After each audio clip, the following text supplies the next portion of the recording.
தானியேல் 6ஆம் அதிகாரம் 1 முதல் 3 வசனங்களை நான் முதலில் வாசிக்கிறேன்.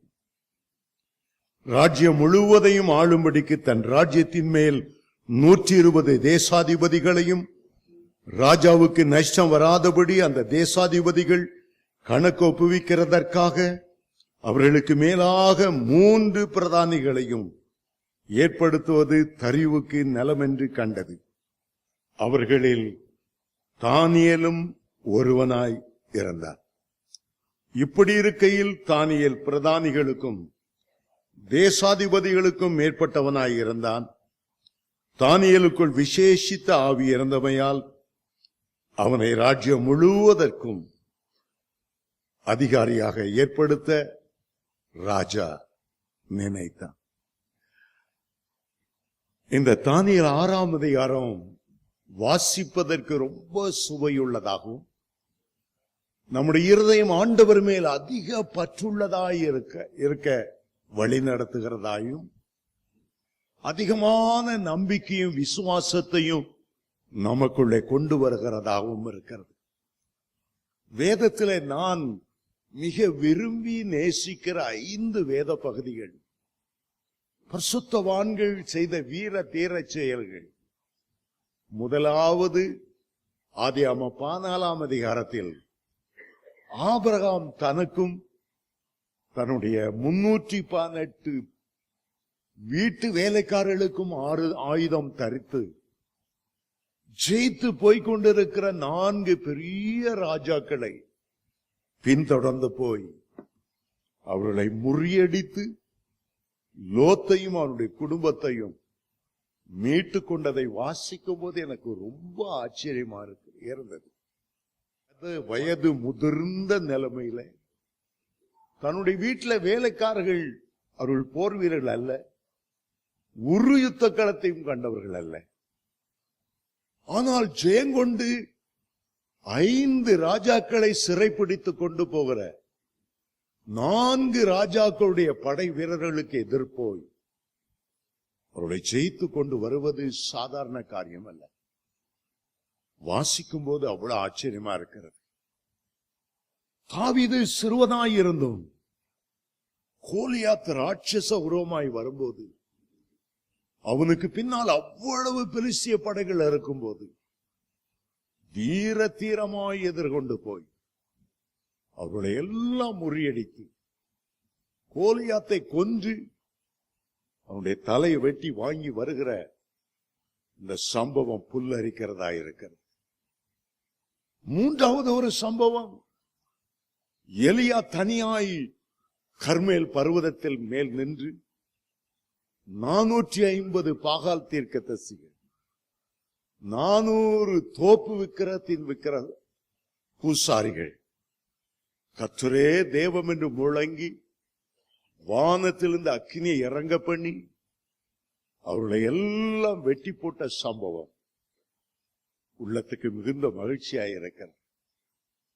4வதாக ஒரு சம்பவம், நேபுகாத்நேச்சருக்கு முன்பாக சாத்ராக் மேஷாக் ஆபேத்நேகோ நின்று, ராஜாவே நீர் உண்டாக்கின இந்த பொற்சிலை நாங்கள் வணங்குவதில்லை என்று உமக்கு தெரிந்திருக்க கடவுள். நாங்கள் ஆராதிக்கிற எங்களுடைய தேவன் எங்களை தப்புவிக்க வல்லவராயிருக்கிறார். அவர் தப்புவியாமல் போனாலும் நீர் நிறுத்தின பொற்சிலவை நாங்கள் வணங்குவதில்லை. அவர்கள் அக்கினி சூளையில போடப்பட்டார்கள். அதற்கு முன்பு 7 மடங்கு அந்த அக்கினி சூளை சூடாக்கப்பட்டு இருந்தது. அவ்வளவு தைரியமாய் துணிச்சலோடு எதிர்கொண்டு போனார்கள். என் ஆண்டவர் அவர்களோடு இறங்கி உலாவினார். அக்கினி அவர்களை சேதப்படுத்தவில்லை. இந்த சம்பவம் 4வது சம்பவம்.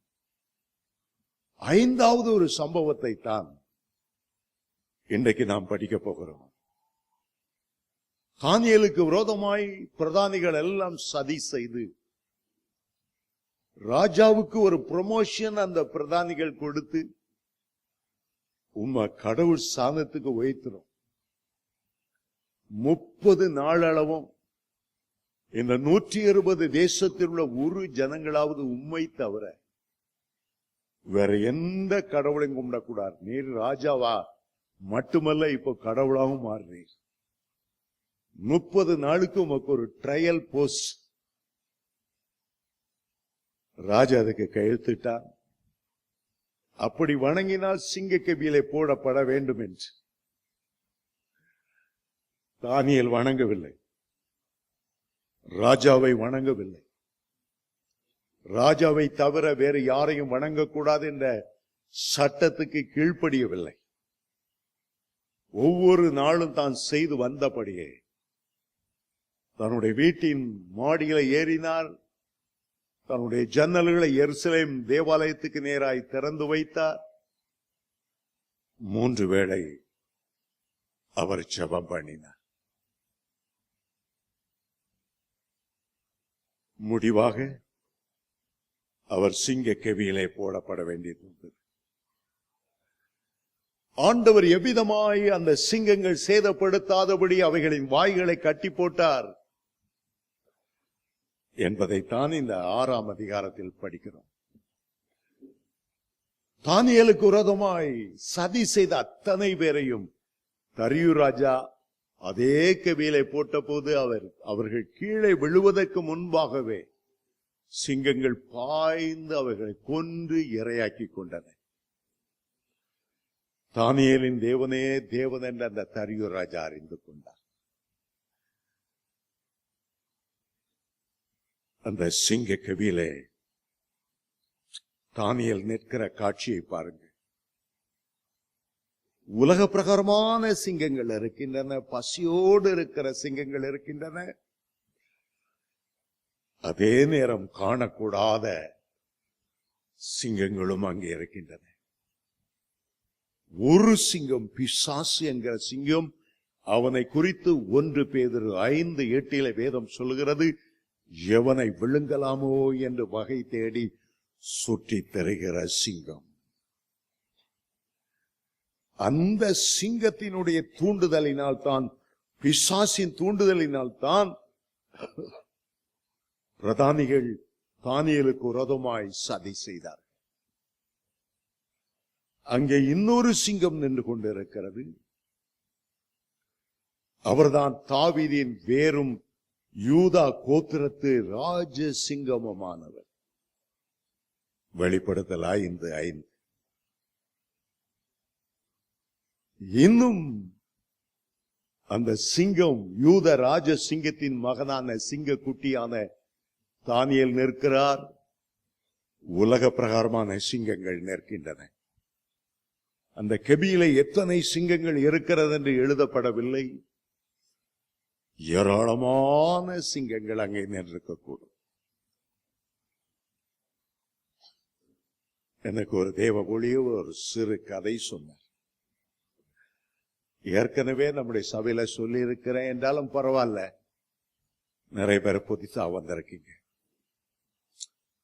ஒருவன் பெரிய மீசையோடு அஞ்சா நஞ்சன் என்ற பெயரோடு சிங்கத்தின் வாலை குகையிலே போய் அறுத்தவன் அந்த சிங்கத்தின் வால்ல தோலை போட்டுக்கொண்டு கம்பீரமாய் நடப்பானாம்.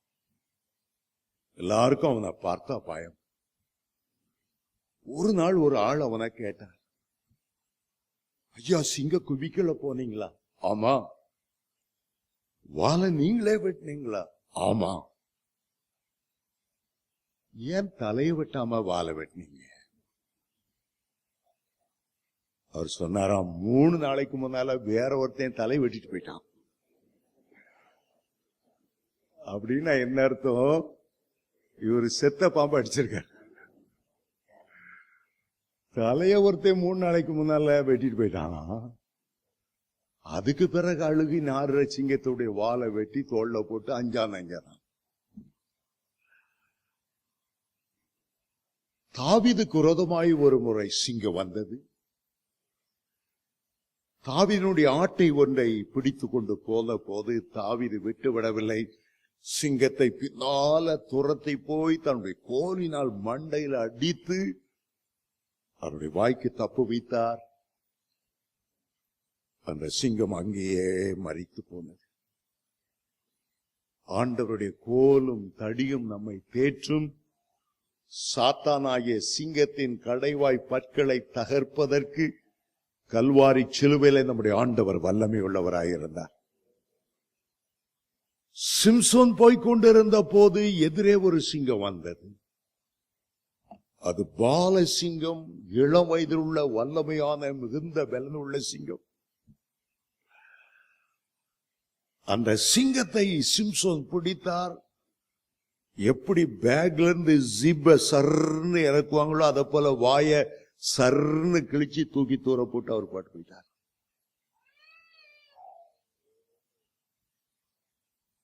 தானியேல் ஒரு சிங்கத்தையும் அடிக்கவும் இல்லை, ஒரு சிங்கத்தையும் வாய கிழிக்கவும் இல்லை. ஆனா ஆண்டவர் ஒரு வாக்கு தத்துவம் கொடுத்திருக்கிறார். அடிக்கிறதோடு வாயை கிழிக்கிறதோடு நின்றாத. சங்கீதம் 91:11 சொல்லுகிறது, சிங்கத்தின் மேலும் விரியன் பாம்பின் மேலும் நீ நடந்து பாலசிங்கத்தையும் வலு சர்ப்பத்தையும் மிதித்து போடுவாய். சிங்கத்தின் மேல நடக்கிறது ஒரு அனுபவம், சிங்கத்தை மிதித்து போடுகிறது இன்னொரு அனுபவம். திரும்ப நான் சொல்லுகிறேன், தாவீதை போல சிங்கத்தை அடித்து கொல்லுவது முதல் அனுபவம், சிம்சோனை போல வாயை கிழிப்பது இரண்டாவது அனுபவம், சிங்கத்தின் மேல் நடப்பது மூன்றாவது அனுபவம், சிங்கத்தை மிதிப்பது நான்காவது அனுபவம், ஐந்தாவது அனுபவம் சிங்கம் சேதப்படுத்தாதபடி அவருடைய வாய்களை கட்டி போட்டது ஒரு பெரிய அனுபவம்.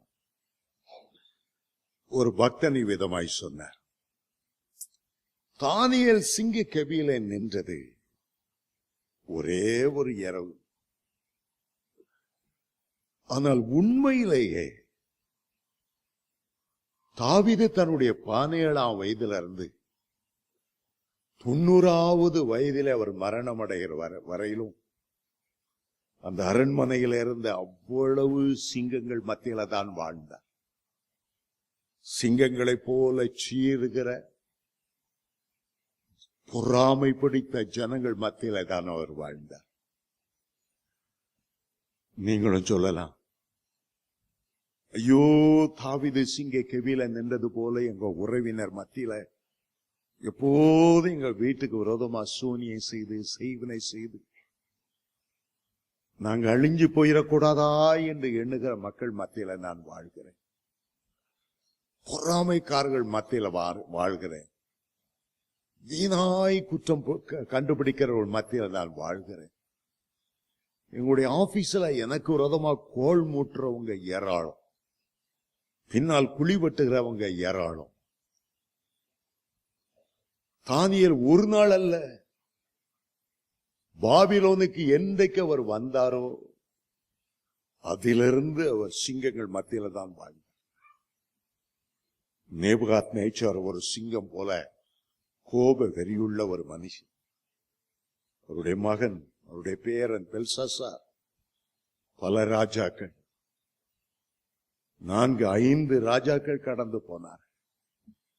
பாபிலோ சாம்ராஜ்யம் கடந்து போனது, மேதிய பெர்சியர் சாம்ராஜ்யம் கடந்தது. தானியேல் வாழ்நாள் முழுவதும் சிங்கக்கெபியிலே வாழ்வது போல வாழ்ந்தார் என்றால் அவரோடு கூட யூத ராஜசிங்கமாகிய கர்த்தர் கூட நின்றதினால் தான். ஆகவேதான் நீதிமொழி 28:1 சொல்லுகிறது, நீதிமான்கள் சிங்கத்தை போல தைரியமுடையவர்களாயிருப்பார். ஒருபோதும் பின்னடையாத சிங்கம் என்று சாலமோன் ஞானி சொல்லுகிறார். ஒருபோதும் பின்னடையாத சிங்கம் அவர்தான் யூதா கோத்திரத்து சிங்கம். சரி,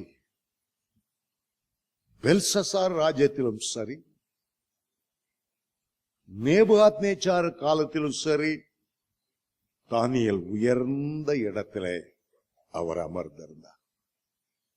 பெல்சசார் மரிக்கும் முன்னாலே ராஜ்யத்தின் 3வது அதிபதியாய் அவர் இருக்க வேண்டும் என்பதை முன்குறித்தார்.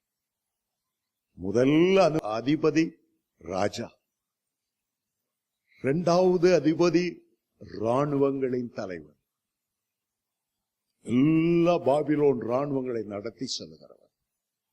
3வது அதிபதி தானியேல். ஆனால் தரியு ராஜா காலம் இப்போது வந்துவிட்டது. தரியு ராஜா 3 பிரதானிகளை சிறந்தவர்களாக முழு பாபிலோன் தேசத்திலும் உயர்த்தி இருந்தார். 120 தேசங்களை அவர்கள் ஆண்டார்கள். அந்த 3இல் ஒரு பிரதானியாய் இருந்தாலும் தரியு ராஜா எல்லா பிரதானிகளுக்கும் மேலாக தானியேலை உயர்த்தினார். ஏன் தானியேல் அவ்வளவு உயர்த்தப்பட்டார்? இவ்வளவுக்கும் அவர் சிறையிருப்பிலிருந்து வந்தவர், அடிமையாய் இழுத்து கொண்டு வரப்பட்டவர். அவருடைய சொந்த ஊராகிய எருசலேமிலிருந்து 400 கிலோமீட்டர் தள்ளி புதிதாக கல்தேர் பாஷைகளையும் நாகரிகங்களையும் கற்றுக்கொண்டவர். ஒரு அந்நிய தேசத்தில் உள்ள ஒரு அடிமையை அந்த தேசத்தில் உள்ள எல்லா ஞானிகளை பார்க்கிலும் அவ்வளவு உயர்த்தி வைத்திருந்ததற்கு ஒரு முக்கியமான காரணம் இருந்தது. தானியேலுக்குள் ஒரு விசேஷித்த ஆவி இருந்தது. மனுஷர் மத்தியில வாசம் பண்ணாத தேவனுடைய ஆவி அவனுக்குள்ள இருக்கிறதை நேபுகாத்நேச்சார் கண்டார். தன்னுடைய தேசத்திலே பல குறிச்சொல்லுகிற ஆவிகள் இருந்தன. கல்தேயர்கள், ஜோசியக்காரர்கள், உலக ஞானிகள் இருந்தார்கள். ஆனால் தானியேலுக்குள்ள இருந்த ஒரு அபிஷேகம் விசேஷமானது. பரிசுத்தாவின் வல்லமை அவனுக்குள்ள இருந்தது. பரலோக தேவனுடைய ஆவியானவர் அவனை நடத்தினார். பாபிலோனுள்ள எல்லா ஞானிகளை பார்க்கிலும் கர்த்தர் 10 மடங்கு ஞானத்தை அவனுக்கு கொடுத்திருந்தார். சாலமோனுக்கு ஒரு ஞானத்தை கொடுத்தது. அவனுடைய தேசத்தை அரசாள சொன்னார். யாக்கோபு 1:5 ஒருவன் ஞானத்திலே குறைவுள்ளவனாய் இருந்தால் எல்லாருக்கும் சம்பூர்ணமாய் கொடுக்கக்கூடிய ஆண்டவரிடத்துல கேட்க கடவுள். அவர் பரலோக ஞானத்தை தருகிறார். பிசாசுக்குரிய தந்திரமான ஞானம் அல்ல. பிரபஞ்சத்தின் லோகாதிபதிகள் வைத்திருக்கிற உலக பிரகாரமான ஞானம் அல்ல. கடந்த காலத்தையும் நிகழ்காலத்தையும் வருங்காலத்தையும் அறிந்து ஞானமாய் செயல்படக்கூடிய விசேஷ ஆவி தானியேல் மேலே இருந்தது. தானியேலை ஆண்டவர் முத்தரித்திருந்தார். பரலோகத்தின் ஸ்தானாதிபதியாய் உன்னை இந்த பாபிலோனிலே வைக்கிறேன். என்னுடைய நாமத்தை நான் உனக்கு தரித்திருக்கிறேன். உனக்குள்ள என்னுடைய அபிஷேகம் இருக்கிறது. உபாகமம் 28:10 சொல்லுகிறது, கர்த்தருடைய நாமம் உனக்கு தரிப்பிக்கப்பட்டிருக்கிறது என்று இந்த பூமியில் உள்ள எல்லா ஜனங்களும் கண்டு உனக்கு பயப்படுவார்கள். உனக்குள்ள அந்த விசேஷ ஆவி அபிஷேகம் இருக்கும் என்றால் பாருங்கள், நேபுகாத்நேச்சார் அந்த ஒரு சூளையை 7 மடங்கு சூடாக்குகிறார். ஆண்டவர் சாத்ராக், மேஷாக், அபேத்நேகோ மேல 7 மடங்கு அக்கினி அபிஷேகத்தை ஏற்றி இருப்பார் என்று நான் நினைக்கிறேன். அங்கே 2 விதமான அக்கினி இருக்கிறது. ஒன்று உலக பிரகாரமான அக்கினி, அடுத்தது பரலோகத்திலிருந்து வருகிற அக்கினி அபிஷேகம். பரலோக அக்கினி இறங்கி வரும்போது இந்த உலக அக்கினி செயல்படாமல் போய்விடும். உங்க மேல ஒரு அக்கினி அபிஷேகம் இருந்தால் அது இந்த உலகத்தின் அக்கினியை மேற்கொண்டு விடும் என்பதற்காகத்தான் ஏசாயா 43:2 நீ அக்கினியிலே நடக்கும் போது வேகாதிருப்பார். உனக்குள்ளிருக்கிற பரிசுத்தாவின் அக்கினி இந்த அக்கினியை மேற்கொண்டு விடும். எலியாவை வரவேற்க அக்கினி ரதங்கள், குதிரைகள் இறங்கி வந்தன. சாதாரணமான ஒரு மனிதன் அதை பார்த்தால் பயந்து ஓடி இருந்திருப்பார். ஆனால் எலியாவுக்குள் இருந்த அக்கினி, அந்த பக்தி வைராக்கியத்தின் அக்கினி, அந்த பரிசுத்தாவின் அக்கினி அதிகமாய் இருந்தபடியால் உலக அக்கினியை பார்த்தவர் பயப்படவில்லை. அந்த அக்கினி ரதங்களில ஏறி பரலோகத்துக்கு எடுத்துக் கொள்ளப்பட்டார். பரலோக அக்கினி இறங்கி வந்த போது ஷாத்ராக் மேஷாக் ஆபேத்நேகோவுடைய சரீரத்திலோ வஸ்திரத்திலோ பேலன்ஸ் செய்யவில்லை. அது மூளையாய் அந்த அக்கினி செய்த ஒரு காரியம். அவருடைய கட்டுகள் எங்கெங்க இருக்குதோ, கால்ல எங்க கட்டு இருக்குதோ, கை எங்கில கட்டு எங்க இருக்குதோ, அந்த கட்டை மாத்திரம் அறுத்ததை தவிர இந்திய தேசத்துல கணவன் மரித்த உடனே உடன்கட்டை ஏறுதல் பழக்கத்துல தள்ளிவிடப்பட்ட பெண்களை அந்த அக்கினி எப்படி சுட்டு எரித்து சாம்பலாக்குகிறதோ அதுபோல இந்த அக்கினி அவர்களை சேதப்படுத்த முடியவில்லை. சிங்க கபில ஒரு தேவனுடைய மனிதன் போடப்படும் போது அந்த சிங்கங்களை உருவாக்கின ஒரு ராஜ சிங்கம் இறங்கி வருகிறனால உலக சிங்கங்கள் சேதப்படுத்த முடியாது. உங்களுடைய அலுவலகத்துல நீங்க ஆவியானவருடைய வல்லமையோடு இறங்கி நிற்கும் போது உலகத்தான் ஒருபோதும் உங்களுக்கு தீங்கு செய்ய முடியாது. அதைத்தான் யோசுவா 1:5 ஆண்டவர் சொல்லுகிறார், நீ உயிரோடு இருக்கிற நாள் அல்ல ஒருவனும் உன்னை எதிர்த்து நிற்பதில்லை. ஒரு வழியாய் வருகிறவர்கள் 7 வழியாய் உன்னை விட்டு ஓடுவார். உனக்கு விரோதமாய் உருவாக்கப்படும் எந்த ஆயுதமும் வாய்க்காதே போ. ஏசாயா 54:17 சொல்லுகிறார், உனக்கு விரோதமாய் நியாயத்தில் எழும்புகிற எந்த நாவையும் நீ குற்றப்படுத்துவார். இது கர்த்தருடைய பிள்ளைகளுடைய சுதந்திரம், கர்த்தருடைய ஊழியக்காரரின் சுதந்திரமும் என்னால் அவர்களுக்கு உண்டாகிற நீதிமாய் இருக்கிறது என்று ஆண்டவர் சொன்னார்.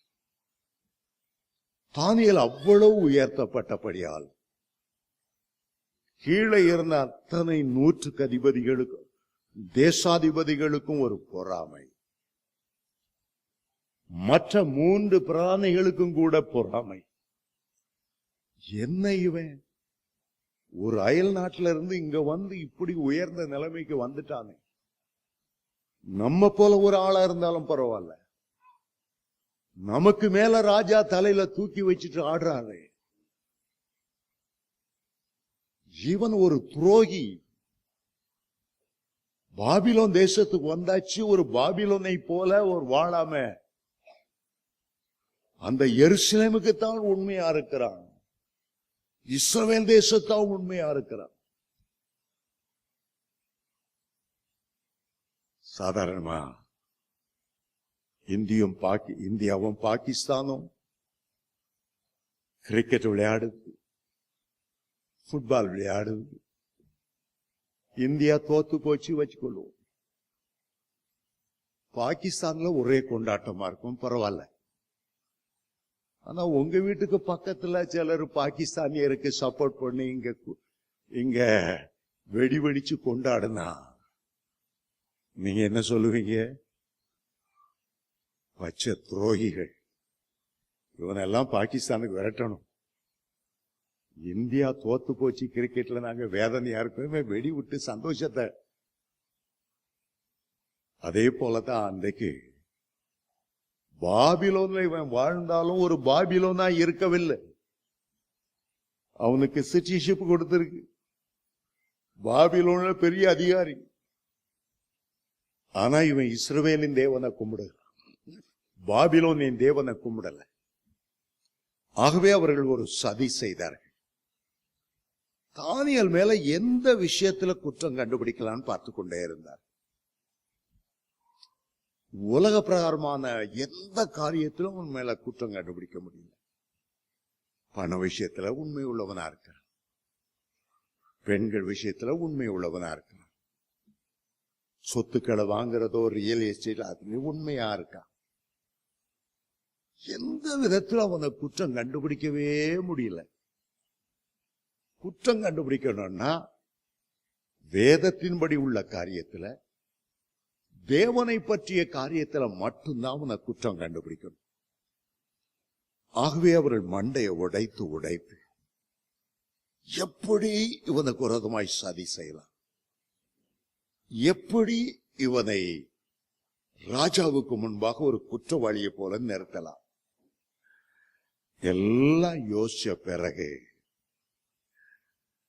ஒரு ஐடியா அவர்களுக்கு வந்து, தானியலை பற்றி கண்டுக்கிடாம, தானியல் தான் பாபிலோன் தேசத்துக்கு முதல் அதிகாரி ஆயிட்டார்.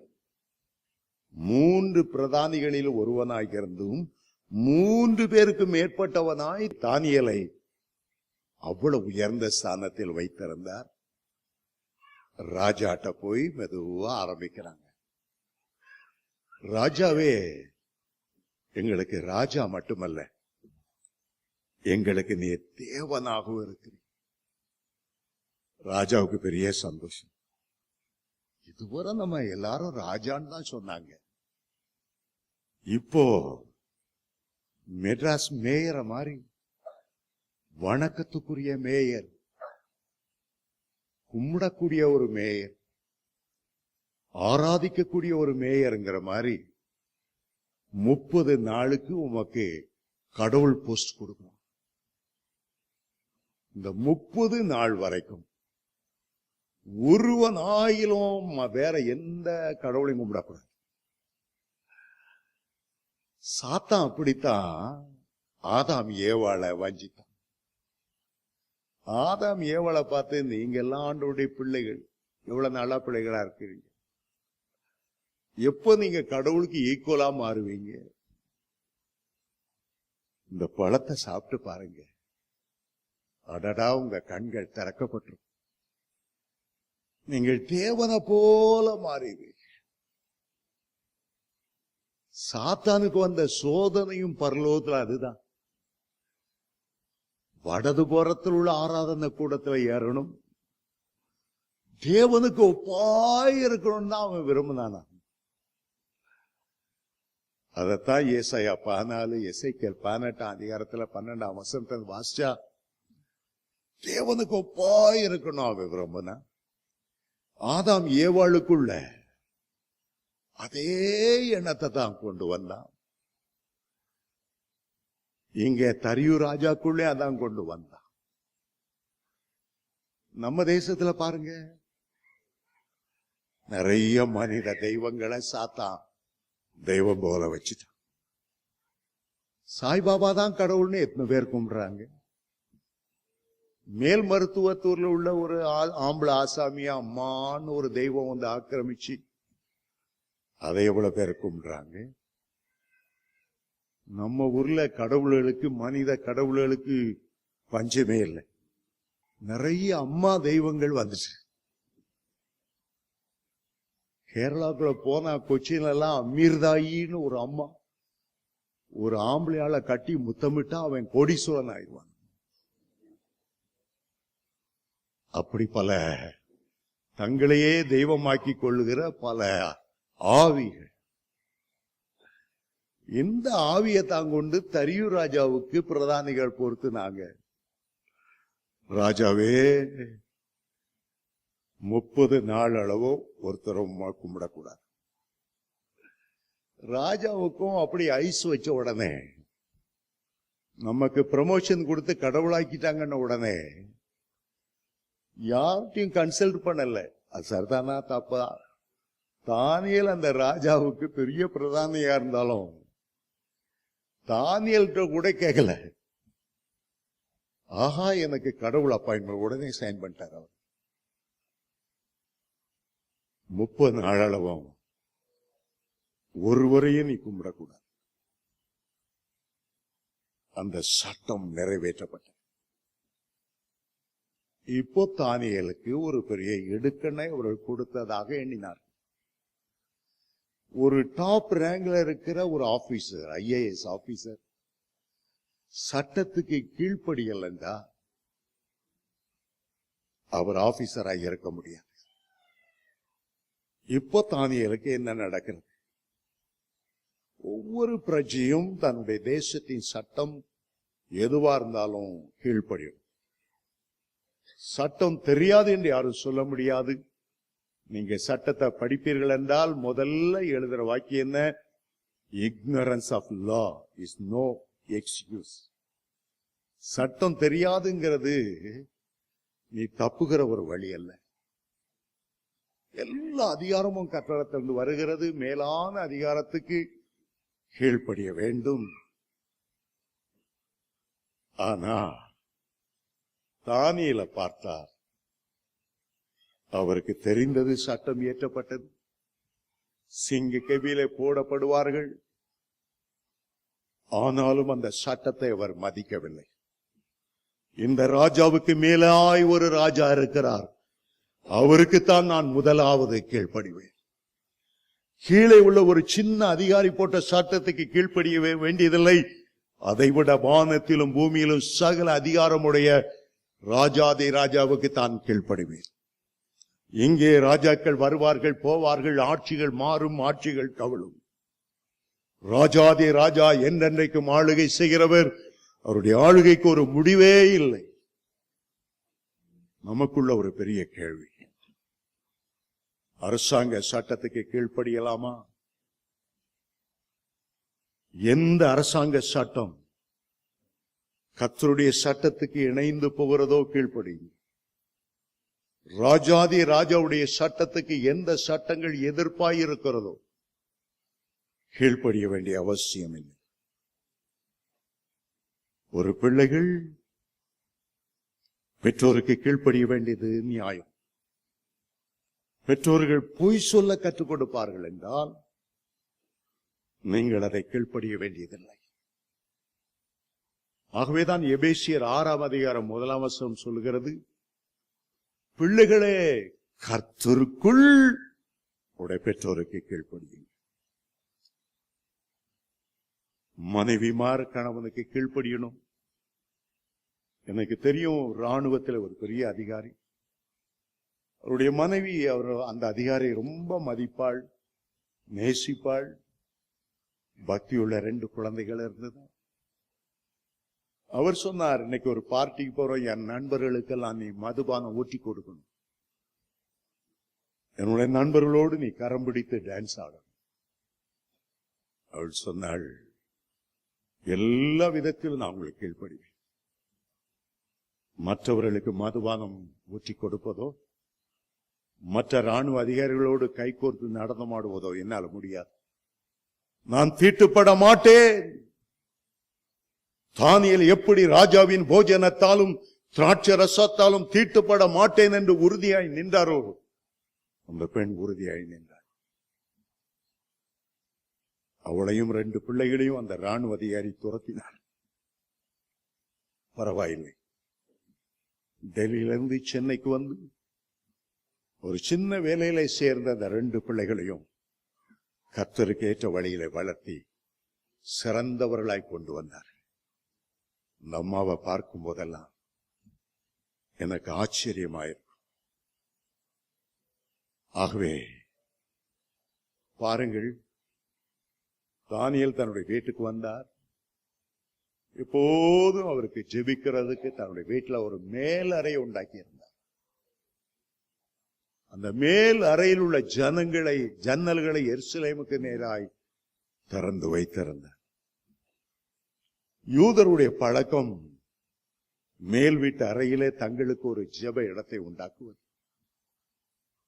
நோவாவின் பேழை ஆண்டவர் செய்த போது 3 அடுக்கு உயரமாய் இருந்ததாம். அந்த மேல் அடுக்கிலே ஒரு ஜன்னலை உண்டு பண்ணும்படி ஆண்டவர் சொன்னார். பரலோகத்துக்கு நேராய் வீற்றிருக்கிறவருக்கு கண்களை ஏறெடுக்கும்படி. சீஷர்கள் 120 பேர் மேல் வீட்டு அறையில ஏறி ஜெபம் பண்ணினார். அப்போஸ்தலர் 10 வாசிக்கும் போது ஜெப வேளையிலே பேதுரு மேல் வீட்டு அறையில ஏறி அவர் ஜெபம் பண்ணினார். அது ரொம்ப முக்கியமானது. இவர் மேல் வீட்டு அறையில மட்டுமல்ல, தன்னுடைய பலகணிகளை தேவனுடைய ஆலயத்துக்கு நேராய் திறந்து வைத்தார். ஏன் அப்படி ஜெபம் பண்ணினார்? அந்த ஆலயத்தின் பிரதிஷ்டையின் போது சாலமோன் தேவனுக்கு நேராய் ஒரு ஜெபத்தை ஏறெடுத்தார். நம்முடைய மக்கள் சிறையிருப்பிலே பல தேசங்களுக்கு சிதறி போயிருந்தாலும் இந்த எருசலேம் தேவாலயத்துக்கு நேராய் தங்களுடைய கண்களை ஏறெடுத்து ஜெபம் பண்ணுவார்களானால் அந்த ஜெபத்துக்கு உம்முடைய கண்கள் திறந்தவைகளும் உம்முடைய செவிகள் கவனித்தவைகளுமாய் இருக்கட்டும். ஆண்டவர் அது உடனே வாக்கு கொடுத்து சொன்னார், என் கண்கள் திறந்தவைகளாய் இருக்கும், என் செவிகள் கவனித்து கேட்கும். தாவீது பல இடங்களிலே சவுலால் துரத்தப்பட்டு போன போதிலும் உம்முடைய பரிசுத்த ஆலயத்துக்கு நேராய் என் கண்களை ஏறெடுப்பேன் என்று சொல்லுவார். வானத்தையும் பூமியும் படைத்த கட்டடத்திலிருந்து எனக்கு ஒத்தாசி வரும். யோனாவுடைய ஜெபத்தை நீங்க பார்த்தா கூட மீன் வயிற்றுல மாட்டி பாதாளத்துக்கு நேரா அந்த மீன் கொண்டு போனாலும் உடைய ஆலயத்துக்கு நேராய் என் உள்ளத்தை திருப்புவேன் என்று சொன்னார். ஸ்தோத்திர பலியிடுவேன் என்று சொன்னார். அருமையான தேவனுடைய பிள்ளைகளே, அந்த தேவாலயத்துக்கு நேராக இன்றைக்கும் பாருங்கள், எந்த இஸ்லாம் தேச விமானத்தில் நீங்க பறந்தாலும், அது துபாய்க்கு போற எமிரேட்ஸ் விமானமா இருந்தாலும், சவுதி அரேபியா ஏர்லைன்ஸா இருந்தாலும், மலேசியன் ஏர்லைன்ஸா நீங்க பறந்து போனாலும் கூட காட்டிக்கிட்டே இருப்பாங்க, மெக்காவுக்கு இந்த டைரக்ஷன்ல இருக்கு. மெக்கா இங்க இருக்கிறது. இந்த ஹோட்டல்ல தங்கினா கூட மாடியில ஒரு ஆரோ போட்டு மெக்கா இந்த தேசத்துல திசைக்கு நேராக இருக்கிறது. நான் ஒரு விமானத்துல பறந்து கொண்டு இருக்கும் போது சீட் ரொம்ப நெருக்கடியா இருந்தால பின்னால டாய்லெட் அருகே நின்று கொஞ்சம் ஜெபிக்கலாம், சத்தமா ஜெபிக்கலான்னு வந்து அங்குள்ள ஒரு பணிப்பெண் சொன்னாள், ஜெபிக்கிறதுக்கு இங்க பக்கத்துல ஒரு மேட்ச் தாரேன், நீ திரும்பி இருக்கிற தேசம் மெக்கா இல்ல. நான் சொன்னேன், நான் முகமது நபியோ அல்லாஹ்வை பார்த்து பிரேயர் பண்ணல, இயேசு கிறிஸ்துவை பற்றி நான் பிரேயர் பண்றேன்னு சொன்னேன். அவ உடனே அப்படியே முகத்தை தூக்கிட்டு போயிட்டான். ஒவ்வொரு மதங்களும் அல்லது இஸ்லாம் மதம் மெக்கா இருக்கிற டைரக்ஷன்ல திரும்பி ஜெபம் பண்ணோன்னு அவளை வலியுறுத்தினாங்க. ஆனா தேவனுடைய பிள்ளைகள் கர்த்தருடைய ஆலயத்தை நோக்கி ஜெபம் பண்ணக்கூடாதா? தானியேலுக்குள்ள ஒரு பெரிய தைரியம்.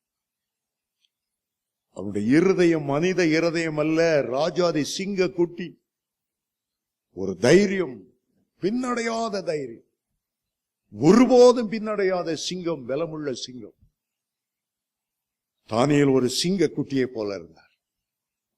தினமும் பலகணியை திறந்து வைத்து 3 வேளையும் அவர் ஜெபம் பண்ணினார். ராஜாவின் கட்டளை குறித்து அவர் பயப்படல. ஆதி அப்போஸ்தலரை பரிசேயர் பயமுறுத்தினார்கள். அவர்கள் என்ன சொன்னார்கள்? அப்போஸ்தலர் 4ஆம் அதிகாரம் 19ஆம் வசனம், 5ஆம் அதிகாரம் 29ஆம் வசனம், நாங்கள் தேவனுக்கு செவி கொடுப்பதை பார்க்கிறோம், உங்களுக்கு செவி கொடுப்பது நியாயமாயிருக்குமோ என்று நீங்களே உங்களை சோதித்து பாருங்கள்.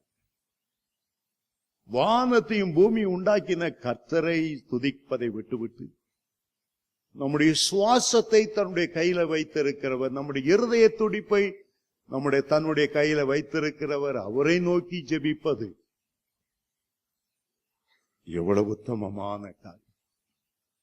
இந்த பூமியில வாழ ஒரு நல்ல வாய்ப்பை தந்து, வாழ்வதற்கு ஒரு சரீரத்தை தந்து, வாழ்வதற்கான எல்லா அனுகூலத்தையும் தந்த அருமை ரட்சகரை விட்டுவிட்டு உலகத்துல நாசியிலே சுவாசமுடைய மனுஷனை நம்புவதற்கு அவன் ஏமாத்திரம். தரியு ராஜா இந்த சட்டத்துக்கு கையெழுத்திடும் போது அவனுக்கு 62 வயது. அவன் மரிக்கும் போது 65 வயது. 3 வருஷங்கள் தான் அவன் அரசாண்டான். ஆனால் தானியேல் இந்த சட்டம் ஏற்றும் போது அவனுக்கு 85 வயது. 90 வயது வரை அவர் உயிர் வாழ்ந்தார். 90ஆம் சங்கீதத்திலே மோசே பக்தன் சொல்லுகிறார், எங்களுடைய ஆயுசு 70 வருஷம். பலத்தின் மிகுதியால் 80 வருஷமா இருந்தாலும் அவருடைய மேன்மை சஞ்சலமும் துக்கமும் தான். அருமையான தேவனுடைய பிள்ளைகளே, ஏன் அவர் 3 வேளை அவர் ஜெபம் பண்ணினார்? தானியேலுக்கு 3 வேளை ஜெப வேளையா இருந்தது என்று வேதம் சொல்கிறார். ஏன் 3 முறை அவர் ஜெபம் பண்ணினார்? ஏன் 3 முறை ஜெபம் பண்ணினார்? ஆபிரகாம் அவர் எப்போதும் காலையிலே ஜெபம் பண்ணுகிறார். யாக்கோபு இரவு நேரத்தில் ஜெபம் பண்ணுகிறவர். ஈசாக்கு சாயங்காலமாகும் போது வயல்வெளிக்கு போய் தியானம் பண்ணி ஜெபம் பண்ணுகிறவர். தனக்கு 3 முற்பிதாக்கள் இருந்தபடியால், அந்த முற்பிதாக்களின் வரிசையில தான் வருகிறபடியால், அந்த முற்பிதாக்களின் ஆசீர்வாதம் தனக்கு வேண்டும் என்று விரும்புகிறபடியால் அவர் அந்த 3 வேளை ஜெபம் பண்ணினார். தாவீது ஜெப நேரம் என்ன? சங்கீதம் 55:7 சொல்லுகிறது, அந்தி சந்தி மத்தியான வேளையில உம்மை நோக்கி நான் கூப்பிட்டேன். அவர் தன்னுடைய ஜெப வேளையில முக்கியமான ஜெப வேளைய அந்தி நேரம், மாலை நேரத்துக்கு கொண்டு விட்டார். காலையில் தான் வைத்திருக்கணும், ஆனால் முக்கியமான ஜெப வேளையை சாயங்காலத்துக்கு மாற்றி விட்டார். சாயங்கால நேரத்துல தான் அவர் உப்பரிக்கையில உலாவி பாவத்துல விழுந்து பிறகு படாத பாடுபட வேண்டியதாயிற்று, சாபங்களுக்குள்ளானது. அவருடைய மனைவிமார எல்லாம் சூரிய வெளிச்சத்திலே அப்சலோம் கற்பழித்தார். அவருடைய பிள்ளைகள் ஒருவருக்கு ஒரு வெட்டுண்டு மரித்தார்கள். ஐயோ, அந்த மாலை வேளை, பாவத்தில் விழுந்த வேளை, இந்த பாவத்திலிருந்து தப்புவிப்பதற்காக அந்தி நேரத்தை தான் அவர் முதல்ல வைத்தார். சங்கீதம் 55:7 நீங்கள் அதை வாசிக்கலாம். இஸ்ரவேல் ஜனங்களுக்கு 3 ஜெப வேளை இருந்தது. 9ஆம் மணி வேளை, மத்தியானம் 3ஆம் மணி வேளை, மாலை சூரியன் அஸ்தமிக்கிற வேளை. இயேசு 9ஆம் மணிக்கு சிலுவையில் அறையப்பட்டார். மதியம் 3 மணிக்கு அந்தி பலி செலுத்துகிற நேரத்தில் ஜீவனை கொடுத்தார். எலியாவின் நாட்கள்ல அந்தி பலி செலுத்துகிற நேரத்தில் தான் வானத்திலிருந்து அக்கினி கீழே இறங்கினது. ஒருவர் கேட்டார், எங்க அது 3 மணி நேரம் 3 தடவை ஜெபம் பண்ணணும்? நான் காலையில ஜெபம் பண்ணுவேன், மத்தியானம் ஜெபம் பண்ணுவேன். 3 மணி நேரம் 3 தடவை ஒரு நாளைக்கு எழுப்பி ஜெபம் பண்ண முடியுமா? அந்த போதையர் சொன்னார், அப்பா, ஒரு நாளைக்கு 3 தடவை மூக்கு முட்டை பிடிக்கிறல்ல, சாப்பிடறல்ல, 3 மணிக்கு 3 தடவை திங்க தெரியுது. சாயங்காலம் 4 மணிக்கும் கூட ஏதாவது வடகடை, ஏதாவது பச்சி கிடைக்காதா, அசை போடணும்னு நினைக்கிற. மத்தியானம் சாப்பிட்டு முடிச்சான்னா என்னதாவது கடலை மிட்டாய் ஏதாவது கிடக்கா, ஏதாவது குறிக்கணும்னு நினைக்கிற. வயிற்று இப்படி எல்லாம் நிரப்பணும்னு தெரிஞ்சு 3 வேளை ஜெபிக்கணும்னு தெரிய மாட்டேங்குதா? தானியேலுடைய பிரதானிகள் எல்லாம் தானியேல் 3 வேளை ஜெபித்ததை பார்த்தாங்களாம். ஆனா அந்த ராஜா 3 வேளை ஜெபித்ததை பார்க்கல. இன்னொரு காரியத்தை பார்த்த, தானியேலே, ஜீவனுள்ள தேவனுடைய தாசனே, நீ இடைவிடாமல் ஆராதிக்கிறவனுடைய தேவன். அந்த இடைவிடாமல் ஆராதிக்கிறங்கிறது 3 வேளையா, 5 வேளையா, 7 வேளையா? ராஜா சொல்லி இருந்திருப்பார், தானியேல், ஏதோ கப்பல் வந்திருக்குன்னு யாரோ சொல்றாங்க. அந்த கப்பலை என்ன வந்திருக்கு போய் பார்த்துட்டு வா. தானியலை அனுப்பிட்டு, தானியலை குற்றம் கண்டுபிடிச்சானே பிரதானிகளை ஒருத்தனை பிடிச்சி, அப்பா ஏதோ கப்பல் வந்திருக்கான், என்ன குழந்தை இருக்கான் போய் பார்த்துவான். அவன் போயிட்டு வந்தான். ராஜாவே கோதுமை வந்து இறங்கிருக்கு. சரி, எங்க இருந்து வந்திருக்கு போய் பார்த்துவான். குடு குடு குடுன்னு ஓடணும். கிரேக்க தேசத்துல இருந்து வந்திருக்கு ராஜாவே. சரி, எத்தனை டன் இடம் வந்திருக்கு போய் பார்த்துவா. இவன் திருப்பி ஓடுவான். அதுக்குள்ள தானியல் வந்தாரு. தானியலே, என்ன கப்பல் வந்திருக்கா பாத்தியா? ஆமா ராஜாவே, சோத்திரம் சோத்திரம் சோத்திரம், கிரேக்க தேசத்திலிருந்து சோத்திரம் சோத்திரம் சோத்திரம், 500 மூட கோதுமை சோத்திரம் சோத்திரம் சோத்திரம் வந்து இறங்கி இருக்குது, சோத்திரம் சோத்திரம். நம்முடைய தேசத்திலிருந்து அதுக்கு பதிலா நிறைய வெங்காயத்தை அந்த தேசத்துக்கு அனுப்பணும்னு அந்த ராஜா கேட்டிருக்காரு. சோத்திரம் சோத்திரம், 1000 சோத்திரம். அதனால்தான் ராஜா பார்த்தாரு, அட பாவியா, 3 தடவை தோத்திரம் பண்றதுதான் உங்களுக்கு தெரிஞ்சிச்சா? எனக்கு தெரியும் தானியல் ஜெபம் பண்றது. இடைவிடாம சோத்திரம் பண்ணுவான், இடைவிடாம ஜெபம் பண்ணுவான். ஹல்லேலூயா, ஹல்லேலூயா, ஹல்லேலூயா. சிங்கக்கவியில தானியலை போட்டுட்டு ராஜாவுக்கு தூக்கம் வரலையா? அவருக்கு அப்பதான் ப்ரமோஷன் கொடுத்திருக்கு, கடவுள் ப்ரமோஷன். நீதான கடவுளப்பா, நீ ஏற்றின சட்டத்தை நீ மாற்றி தானியலை விடுவிக்க கூடாதா? அந்த கடவுளுக்கு அந்த அதிகாரம் இல்ல. அவன் தான் கடவுளா, அவன் தான் ராஜாவா, அவன் தான் சட்டம் ஏற்றினானா? அவன் சட்டம் ஏற்றினத அவனையே முறிக்க முடியாம இந்த போலி கடவுளுக்கு கடவுள் போஸ்ட் பண்ற அநியாயத்தை பாருங்க. ராத்திரி பூரா அவன் சாப்பிடலையா? யாரு சாப்பிடல? கடவுள் சாப்பிடல. கீத வாத்தியங்கள் கொண்டு போகணும் எல்லாம், கியானோ எல்லாம், அந்த பாட்டு இந்த பாட்டு எல்லா பாட்டும் நரக வேதனையா இருக்க, எடுத்துட்டு போ. இங்க சிங்க கபில போட்டவே ஒரு சிங்கத்தை தலைனையாக்கி நீட்டி நிவுந்து கொரட்டை விட்டு தூங்குறான்.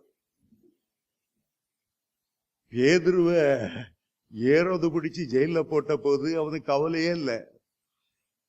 அந்த ஜெயில உள்ள எல்லாருடைய கொரட்டை சத்தத்தை பார்க்கலும் பேதுரு கொரட்டை சத்தம் தான் டாப்பா இருக்குது. கவலையே இல்லை. இங்க மறிச்சா நம்ம மேல போறோம். ஆனா சிங்க கவியில போட்ட ராஜாவுக்கு தூக்கம் வரலையா? விடிய கால அதிகால வேளையில அரண்மனையிலிருந்து எவ்வளவு தூரமோ அந்த சிங்க கவி எனக்கு தெரியல. அங்க இருந்து நைட்ல உடுத்த சாரத்தோட அல்லது நைட் ட்ரெஸ்ஸோட பைஜாமாவோட குடுகுடுன்னு ஓடி வரான் ராஜா. பல்லு விளக்கல, ஒண்ணு விளக்கல. சிங்க கபில இருந்து துயர சத்தத்தோட கூடுறான், தானியலே, ஜீவனுள்ள தேவனுடைய தாசனே, நீ இடைவிடாமல் ஆராதிக்கிறவருடைய தேவதனை தப்புவிக்க மனதாய் இருந்தாரா? ராஜா சத்தம் துயர சத்தம், கீழே இருந்து ஒரு ஜெயகம்பீரமான சத்தம் எழும்புகிறது. ராஜாவே, நீர் என்றும் வாழ்க. சிங்கங்கள் சேதப்படுத்தாதபடி என் தேவன் தம்முடைய தூதர்களை அனுப்பி அவைகளின் வாய்களை கட்டி போட்டார். அது என்னவென்றால், நான் உமக்கு முன்பாக உண்மையுள்ளவனாக இருந்தேன், என் ஆண்டவருக்கு முன்பாக உண்மையுள்ளவனாக இருந்தேன், ராஜாவுக்கு முன்பாக நான் நீதி கேடு செய்ததில்லை, கர்த்தருக்கு முன்பாகவும் நான் உண்மையா இருந்தேன், உமக்கு முன்பாகவும் நான் நீதி கேடு செய்ததில்லை. எவ்வளவு ஒரு சாட்சி பாருங்க, எவ்வளவு பெரிய சாட்சி பாருங்க. கர்த்தருக்கு முன்பாக நான் உண்மையாய் இருந்தேன், உமக்கு முன்பாக நான் நீதி கேடு செய்யவில்லை. ஆகவே இந்த சிங்கங்கள் சேதப்படுத்தாதபடி ஆண்டவர் என்னை தப்புவித்தார். அதுக்கு பிறகுதான் சிங்க கவியில கயிறை போடுறாங்க, தானியலை தூக்கி மேல எடுக்கிறதுக்காக. ராஜாவுக்கு கோபம் வந்தது. தானியல் மேல் குற்றம் சாட்டின அத்தனை பேரையும் பிடித்து அதே சிங்க கவியில போட்டார். கீழே வருவதற்கு முன்பாகவே பாய்ந்து அவர்களை எல்லாம் கொன்றார். கடைசியில் அவன் ஒரு சாட்சி எழுதினான். எப்படி 5ஆம் அதிகாரத்திலே நேபுகாத் நேச்சார் ஒரு மிருகமாகி காட்டு கழுதைகளோடு புல் மேய்ந்த பிறகு ஒரு பிரகடனப்படுத்தினானோ, இஸ்ரவேலின் தேவனே தேவன் என்று சொன்னானோ, ஒரு கிறிஸ்டியன் டிராக்ட் எழுதுறது போல தானியேல் 5ஆம் அதிகாரம் முழுவதையும் நேபுகாத் நேச்சார் தன்னுடைய சாட்சியாக சுய சரிதையாக எழுதினானோ, அதே போல தரிவும் எழுதினார். 27ஆம் வசனம் சொல்கிறது, தானியேலை சிங்கங்களின் கைக்கு தப்புவித்த அவரே தப்புவிக்கிறவரும் ரட்சிக்கிறவரும் வானத்திலும் பூமியிலும் அடையாளங்களையும் அற்புதங்களையும் செய்கிறவராயிருக்கிறார் என்று எழுதினார். அடுத்த வசனம் பாருங்கள். தரிவின் காலமானாலும் சரி, பெர்சியனான கோரேசினுடைய ராஜ்ய காலத்திலும் சரி, தானியேலின் காரியம் ஜெயமாயிருந்தது. ஜெய கிறிஸ்து தானியேலோடு இருந்ததுனால, உலகத்தின் மாம்சத்தையும் பிசாசையும் ஜெயித்த கர்த்தர் அவனோடு இருந்தபடியால தானியேலின் காரியமோ ஜெயமாயிருந்தது. தானியேலின் காரியமோ ஜெயமாயிருந்தது. நேற்று இரவு ஒரு ஃபுட்பால், பிரேசிலுக்கும் ஜெர்மனிக்கும், பிரேசில்ல தான் அந்த ஃபுட்பால் மேட்ச் நடக்குது. செமி பைனல்ஸ், முக்கியமான பைனல்ஸ். ராத்திரி 1:30 மணிக்கு அந்த ஆட்டம். இந்த தேசம் தோத்து போச்சு, பிரேசில் தோத்து போச்சு. அந்த பிரேசில் தேசத்துக்கு மேல ஒரு மலை மேல இயேசுநாதர் சிலை அப்படியே நிக்கிற மாதிரி இருக்கும். அப்படியே அங்கெல்லாம் அப்படியே ரொம்ப அழகா இருக்கும். ஆனா அந்த இயேசுநாதர் அப்படியே கையை வச்சு அழுறது போல அப்படியே முகத்துல கை வச்சிருக்க மாதிரி கார்ட்டூன் படம். அந்த விளையாட்டை பார்த்தா அவங்க தோத்து போன உடனே 7 கோல் போட்டாங்க ஜெர்மனி. அவன் ஒரே ஒரு கோல் போட்டான். ஐயோ, அவங்க அழுகைய தோத்தத பேஸ்ல எல்லாம் ஒவ்வொரு முகத்தையா பார்த்துட்டு சின்ன பிள்ளைகளாம் அப்படி தேம்பி தேம்பி அழுது. தோத்த உடனே அந்த டீம்ல விளையாடின அவ்வளவு பேரும் அழுகிறாங்க, பாம்போல இருக்கு. அந்த கண்ணீரை பார்த்தா ரொம்ப கவலையா போச்சு. ஆனா தானியேலின் காரியம் எப்போதும், என் ஆண்டவர் எப்போதும் ஜெயமுள்ளவராக இருக்கிறார். வெளிப்படுத்தல் 3:21 அவர் சொல்லுகிறார், நான் ஜெயங்கொண்டு என்னுடைய பிதாவின் சிங்காசனத்தில் வீற்றிருக்கிறது போல. ஜெயங்கொள்ளுகிறவன் எவனோ அவன் என்னுடைய சிங்காசனத்தில் வீற்றிருக்கும்படி அருள் செய்வேன். எத்தனை மகிமையான ஒரு பாக்கியம். இயேசு இந்த உலகத்தை விட்டு எடுத்துக்கொள்ளப்படுவதற்கு முன்பாக யோவான் 16:33 சொன்னார், உலகத்துல உங்களுக்கு உபத்திரம் உண்டு, உண்மைதான். பொறாமைக்காரர்கள் இருக்கிற வரையிலும் உபத்திரம் இருக்கும். சாத்தான் இருக்கிற வரையிலும் உங்களை சோதித்துக் கொண்டு உங்களுடைய புடமிட்டு கொண்டு இருப்பான். கடல் இருக்கிற வரையிலும் அலைகள் இறக்கத்தான் செய்யும்.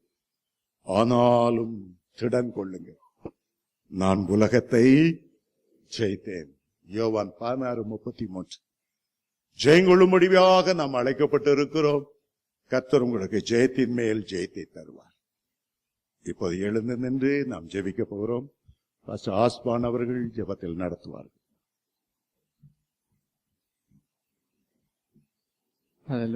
அவர் எழும்பி நின்று, ஹல்லேலூயா, இந்த தானியேலின் தேவன் நம்முடைய தேவனாய் இருக்கிறார். ஆமென். ஹல்லேலூயா, ஹல்லேலூயா, ஹல்லேலூயா. இன்றைக்கு உங்களுக்கு ஜெயத்தை தருவார்.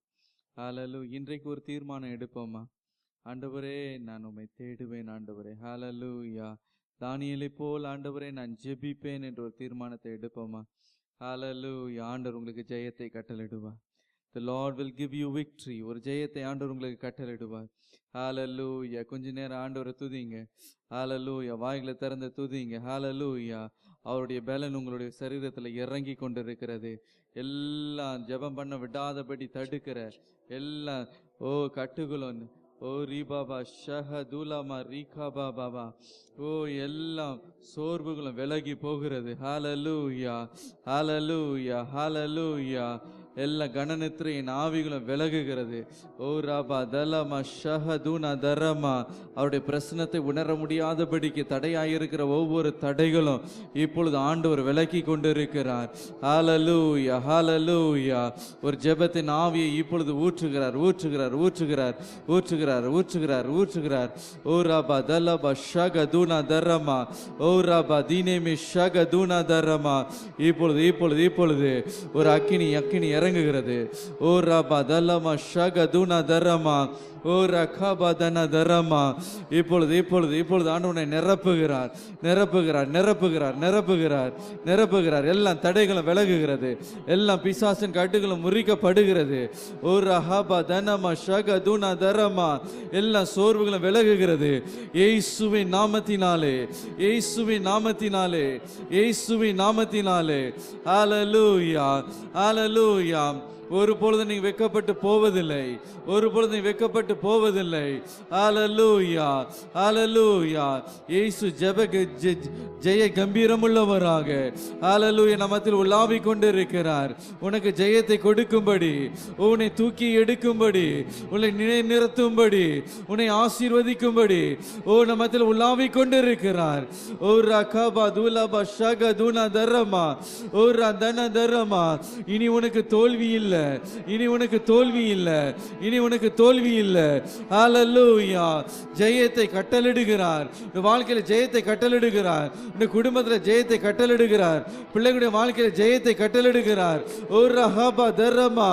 எந்த இடத்துல தலை குனிந்தாயோ அந்த இடத்துல தலை நிமிர்ந்து நிற்கும்படி ஓ ரஹபா தரபா ஷகபா பாபா பாபா. ஓ உன்னை உயர்த்தும்படி நம் தேவன் நம்மத்தில் உலாவிக் கொண்டிருக்கிறார். ஹalleluya ஹalleluya. நீ சிங்க கெபியில் இருக்கிறது போல இருக்கலாம், சிங்க கெபியில் இருக்கிற ஒரு அனுபவத்தில் நீ வாழ்ந்து கொண்டிருக்கலாம். ஹalleluya. உன்னை சுற்றிலும் பொறாமை கொண்டு உனக்கு விரோதமாக கிரியைகள் செய்யலாம். உனக்கு முதுகு பின்பதாக நின்று உனக்கு விரோதமான காரியங்களை அவர்கள் செய்யலாம்.